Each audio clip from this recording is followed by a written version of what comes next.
Dead men do tell tall tales. The young state prosecutor, Lester Keenan, stepped out of the shower that bright morning in September feeling cheerful because the day promised to be a big one in his life. It was a day when he was to arraign a murder suspect in what was certain to be an open and shut case that he would win for the state hands down. As he toweled himself dry, Lester began to feel stifled. It was as though there had been too much steam in the bathroom. Then suddenly he had the uncanny feeling that he was not alone. He stopped toweling himself and gaped as one of the most incredible sights he had ever witnessed. A huge swirling cloud of steam had appeared before the full-length bathroom mirror in the shape of a human being.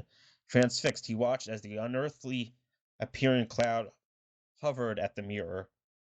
Then he realized what the cloud had been doing. It had been scrawling something on the mirror, as one might write with his finger. With a dreadful tingling sensation electrifying his flesh, Lester moved toward the mirror and gasped at what he saw written there. The words were legible and the letters were distinctly clear. He read it. Then, as he repeated it again aloud, the writing began to vanish. Ask Haversall why I didn't try to protect myself when he came at me with the knife. Ask him why I kept saying over and over, Haversall, why are you doing this to me, your best friend? Lester Keenan's first impulse was to rush to the phone and tell the others in the state attorney's office what he had just witnessed. Then he caught himself. He realized that they would think he was insane if he so much as hinted that he had gotten a clue from some supernatural cloud of steam that had assumed the form of a man while he was in the bathroom.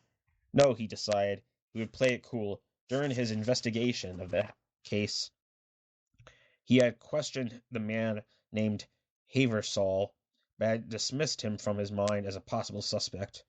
No apparent motive, an airtight alibi, and a reputation that was admirable.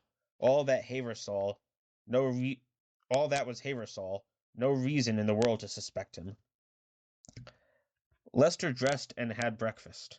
His thoughts gradually began to trouble him. Suppose he was indicting the wrong man. Putting his coffee cup down suddenly, Lester made up his mind.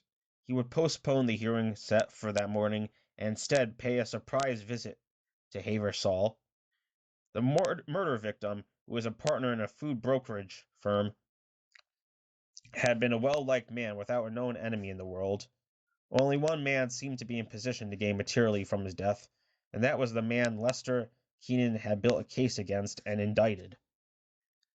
Everything was nice and neat. It seemed madness to mess things up now, at this stage of the game, but still, if there was the slightest doubt now, how would he be able to sleep nights if he sent the wrong man to the death house? Haversall, who had been a friend of the murder victim, apparently had nothing whatsoever to gain from the victim's death. Or had he? Then Lester remembered Haversall, his elegant clothing, his trim little mustache, the swank bachelor apartment in which he lived, overlooking the bay and the packaging business he owned. The victim was among Haversall's customers. If anything, he would not gain but lose as a result of the man's death. Or would he? The victim had been married to a lovely woman many years his junior. It was rumored that she had a roving eye for an attractive man, and Haversall was an eligible, attractive man. A half hour later, Lester Keenan was standing outside the door to Haversall's apartment. Before knocking, he carefully thought over what he would say and how to ask the questions which had so strangely appeared on his bathroom mirror. As he deliberated, he heard voices coming from the apartment. One was a man, the other a woman's voice. Since Lester Keenan had not been a state attorney long enough to have lost his timidity, he lifted his hand as if to knock on the door. At that instant, the door slowly began to swing open. He looked in, and there he saw Haversall with the recently bereaved widow of the murder victim. Her widow's garments were carelessly tossed upon a chair. Lester cleared his throat. The widow grabbed her clothes and cleared out of the room. Haversall and the young prosecutor stood face to face. All barriers began to tumble down. Lester asked the questions, and Haversall cracked, going to pieces before his very eyes. Needless to say, Lester Keenan arraigned the real murderer Haver saw and won his open and shut case hands down, all because dead men do tell tales, or do they merely write them down in a cloud of steam?